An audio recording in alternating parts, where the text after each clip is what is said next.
మంచిర్యాల జిల్లా జన్నారం మండల కేంద్రంలో కాంగ్రెస్ కార్యకర్తల సమావేశం నిర్వహించారు. ఈ సమావేశానికి ఆదిలాబాద్ పార్లమెంట్ కాంగ్రెస్ అభ్యర్థి ఆత్రం సుగుణ హాజరయ్యారు. ఉమ్మడి ఆదిలాబాద్ జిల్లా చరిత్రలోనే మొట్టమొదటిసారిగా ఒక ఆదివాసీ మహిళను కాంగ్రెస్ పార్టీ గుర్తించి టికెట్ కేటాయించిందన్నారు. ఇక జన్నారం మండలం ఆడబిడ్డనైన తనకు అన్ని వర్గాల ప్రజలు అత్యధికంగా ఓటు వేసి గెలిపించాలని ఆమె కొంగు చాచి అభ్యర్థించారు.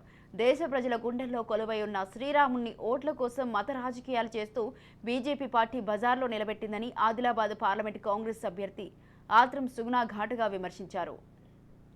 ఆదిలాబాద్ జిల్లా పార్లమెంటుకు మొదటిగా ఒక మహిళను గుర్తించినందుకు జాతీయ రాష్ట్రీయ కాంగ్రెస్ కుటుంబానికి ధన్యవాదాలు తెలుపుతున్నాను.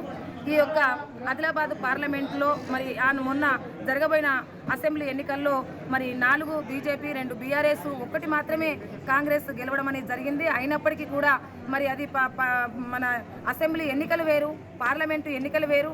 గత ప్రభుత్వాలు బీజేపీ 10 సంవత్సరాలు, బీఆర్ఎస్ 10 సంవత్సరాలు పరిపాలన చేసినటువంటి క్రమంలో మా ఆదిలాబాద్ పార్లమెంటు ప్రజలందరూ కూడా చైతన్యవంతులయ్యారు. గతంలో ఏం చేశాయా? ఆదిలాబాద్ జిల్లా పార్లమెంటుకు మొదటిగా ఒక మహిళను గుర్తించినందుకు జాతీయ రాష్ట్రీయ కాంగ్రెస్ కుటుంబానికి ధన్యవాదాలు తెలుపుతున్నాను. ఈ యొక్క ఆదిలాబాద్ పార్లమెంట్లో మరి మొన్న జరగబోయిన అసెంబ్లీ ఎన్నికల్లో మరి 4 బీజేపీ 2 బీఆర్ఎస్ 1 మాత్రమే కాంగ్రెస్ గెలవడం అనేది జరిగింది. అయినప్పటికీ కూడా మరి అది మన అసెంబ్లీ ఎన్నికలు వేరు, పార్లమెంటు ఎన్నికలు వేరు.